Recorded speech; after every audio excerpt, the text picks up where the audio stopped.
At the age of 5, Reese Holyoke is still learning how to walk. Yeah, you're doing good, aren't you, sweetheart? Leaning on her father for support, she was born with Aicardi syndrome. It is neurological because, some aspects of her brain are not formed correctly. Let's get you strapped in. She had her first seizure at the age of 3 months. After that, a parent's nightmare, dealing with more than 200 seizures a week. They went through the pharmaceutical merry-go-round. None of them worked well, and all of them have horrible side effects. Some of them simply made her lethargic, almost catatonic. Then they heard about medical marijuana. Last year, Reese became one of the state's youngest cardholders. It was almost immediate. Seizures dropped drastically. Good job. Her focus, her mental focus, improved. Here we go. We literally see new changes in development every single day. They're not alone. Hundreds of families are now turning to medical marijuana dispensaries for help.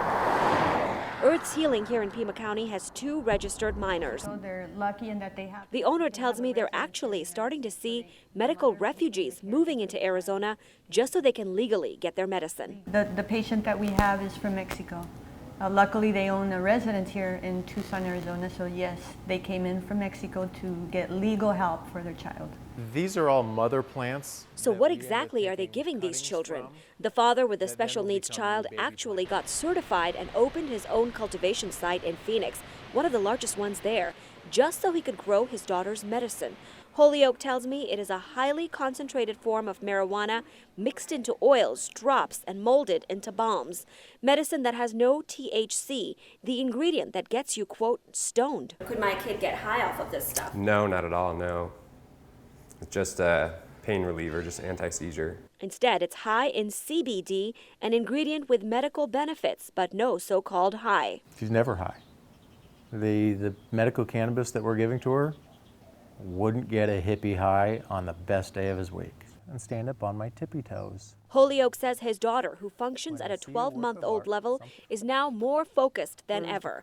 While celebrating the victories, though, they're still fighting the stigma. I think parents should think twice before. Amy Bass, director of substance abuse prevention at Pasadena, says while she's not against using medical marijuana for the right reasons, there's reason for caution. How do we know that it's actually being used for the child for medicinal purposes? Bass questions if there is any regulation of caregivers.